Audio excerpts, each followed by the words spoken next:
E-KYC नाही, पगार बंद. सरकारी कर्मचाऱ्यांसाठी महत्त्वाची बातमी.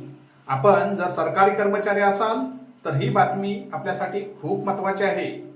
ई-केवायसी पूर्ण नसेल तर तुमचा पगार थांबू शकतो. हो, तुमचा पगार थांबू शकतो. महाराष्ट्र शासनाच्या वित्त विभागाने 27 मार्च 2026 रोजी एक महत्त्वपूर्ण परिपत्रक जारी केले आहे.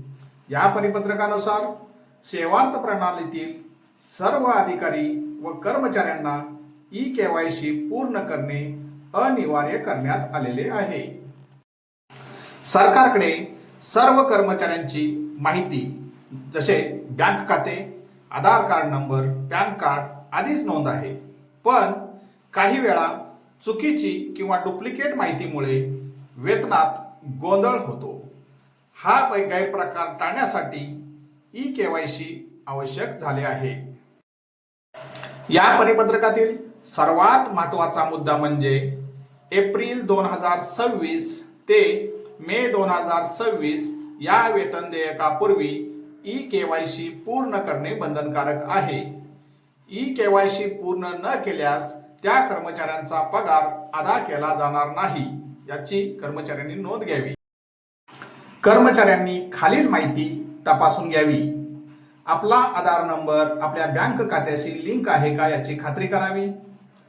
आपला पॅन नंबर योग्य आहे का याची खात्री करावी. सर्व माहिती सेवार्थ प्रणालीत अपडेट आहे का याची खात्री करावी. तसेच ई-केवायसी पूर्ण करून त्याचे प्रमाणपत्र संबंधित अधिकाऱ्यांकडे जमा करणे आवश्यक आहे. डीडीओ यांची रिस्पॉन्सिबिलिटी. आहरण व संवितरण अधिकारी म्हणजे डीडीओ यांनी सर्व कर्मचाऱ्यांची माहिती पडताळून घ्यावी. योग्य नोंद प्रणालीत अपडेट करणे आवश्यक आहे. तर माझ्या कर्मचारी मित्रांनो, आपला पगार वेळेवर मिळवण्यासाठी ई-केवायसी करणे अत्यंत आवश्यक आहे. आजच तुमची माहिती तपासा आणि अपडेट करा आणि ई-केवायसी पूर्ण करा व आपल्या पगारातील अडथळा दूर करा. अशा नवनवीन आणि माहितीपूर्ण व्हिडिओसाठी, अशा महत्त्वाच्या अपडेटसाठी टेक्नोगुरू जगन्नाथ शिंदे या आमच्या यूट्यूब चॅनेलला लाईक, शेअर आणि नवीन असाल तर सबस्क्राईब करायला विसरू नका. धन्यवाद.